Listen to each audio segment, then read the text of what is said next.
మరి అక్కడ రాఘవాపూర్ అనేటువంటి గ్రామంలో 70 ఎకరాల తన సొంత ల్యాండ్లో అడవిని పెంచి ఈరోజు కోట్లాది పక్షులు, పశువులు మరియు అదేవిధంగా జంతువులు అందులో ఈరోజు జీవిస్తూ ఉన్నాయి. మరి అందులో ఎన్నో రకాల పండ్లు, వాటికి తినడానికి మరి చెట్లను పెంచడమే కాకుండా అందులో నుంచి ఒక చెట్టు సంబంధించిన ఒక కాయ కానీ ఒక గింజ కానీ వారు తినరు, ఒకరిని తిననీయరు, ఎవరిని రానివ్వరు. కేవలం పక్షుల కోసం మాత్రమే, అక్కడ ఉన్న జీవరాశుల కోసం మాత్రమే అడవిని పెంచుతా ఉన్నారు, ప్రకృతి కోసం పెంచుతా ఉన్నారు. మరి అటువంటి వ్యక్తి 70 ఎకరాలు ఈరోజు పెంచగలిగాడు అంటే అది ఒక మహాయుద్ధం అన్నట్టు. అది ఆయన 3 ఏళ్ల నుంచి కూడా ఇప్పటి వరకు దానినే ప్రపంచంగా బతుకుతున్నాడు. ఆయనకు వెనకాల ఎంతో మంది సహాయ సహకారాలు అందించారు. ఆ సహాయ సహకారాలతోటి వాళ్ళ కుటుంబ సహకారం కూడా అందులో ఉంది. ఎందుకంటే ఈ రోజుల్లో ఒక అరగజం కాడ ఇట్లా గెట్టు కాడ పంచాయతీలు పెట్టుకొని ఒకరినొకరు చంపుకునేటువంటి పరిస్థితులు ఉన్నాయి. పక్కోని భూమిలో ఏమి కబ్జా పెడదామా అని చూసేటువంటి రోజులు ఉన్నాయి.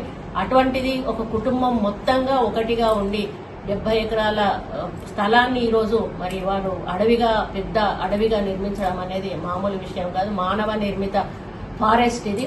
మరి ఆయనకు ఎంత ప్రేమ ఉందో ఆయన మాటలలోనే తెలుస్తుంది మనకు. మరి ఆయన ఇప్పుడు ఈరోజు ఇన్ని దెబ్బలు తిన్నా నేను బతికాను అంటే ఆయన ఇంతసేపు కూడా నాకు నా పశువులు బతికిచ్చాయి, నా పక్షులు బతికిచ్చాయి, నా శివుడు బతికిచ్చాడు, అందులో ఉన్న అమ్మవార్లు బతికిచ్చారు, నా చెట్లు బతికిచ్చాయి అనేటువంటి ఒక మాట ఆయన చెప్పడం అనేది నిజంగా కూడా ఆయనకు ప్రకృతికి ఉన్నటువంటి అనుబంధము.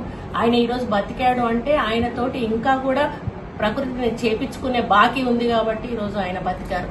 ఎందుకు నేను ఇంత వివరంగా ఈ వీడియో చేస్తున్నాను అనంటే మనము గ్లోబల్ వార్మింగ్ సైడ్ వెళ్ళిపోతా ఉన్నాము. అసలు ఎన్విరాన్మెంట్ని మెయింటైన్ చేయట్లేదు, బయోడైవర్సిటీని మెయింటైన్ చేయట్లేదు. దీనివల్ల మనం అందరం కూడా అనారోగ్యానికి గురవుతున్నాం.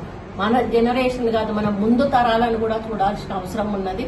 కాబట్టి ప్లాస్టిక్ సింగిల్ యూజ్ ప్లాస్టిక్ ను కూడా మనం బ్యాన్ చేయాలి.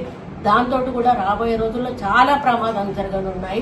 అదేవిధంగా మీకు ఎక్కడ వీలుంటే అక్కడ ఒక మొక్క 2 మొక్కలు మీ పేరు మీద, ఒకరి పేరు మీద, లేకపోతే మీ తల్లి పేరు మీద కానీ, తండ్రి పేరు మీద కానీ, మీకు పుట్టినరోజు కానీ, మీ పెళ్లి రోజు కానీ, ఈ విధంగా ఏదో ఒక రోజు ఒక మొక్కను నాటండి. మరి ఆ విధంగా నాటినప్పుడు ఒక్కొక్కరు ఒక మొక్కను నాటితే మన 5-6 కోట్ల మంది ఉన్నాం. ఒక్కొక్క మొక్కకు అన్ని కోట్ల మొక్కలు అవుతాయి. కాబట్టి స్కూల్ పిల్లలను కూడా ఇన్వాల్వ్ చేయాలి, కాలేజ్ పిల్లలను ఇన్వాల్వ్ చేసి మనం పర్యావరణ పరిరక్షణ చేయాల్సిన బాధ్యత మనందరి మీద కూడా ఉంది. కాబట్టి దీనికి ఉదాహరణగా సత్యనారాయణ గారిని తీసుకోవాలని, ఒక వ్యక్తి 70 ఎకరాలు నిర్మించినప్పుడు మనం ఒక చెట్టు నాటలేమా? ఆ ఒక్క చెట్టే మనల్ని రక్షిస్తుంది. కాబట్టి మీరు దయచేసి మొక్కలను నాటండి, అడవులను నరకకండి, చెట్లను నరకకండి, పచ్చదనాన్ని పెంపొందించండి. మరి గాలి, వాతావరణం సమతుల్యంగా ఉన్నప్పుడే మన ఆరోగ్యం కూడా బాగుంటుంది. భవిష్యత్తులో మన పిల్లల ఆరోగ్యాలు కూడా బాగుంటాయి.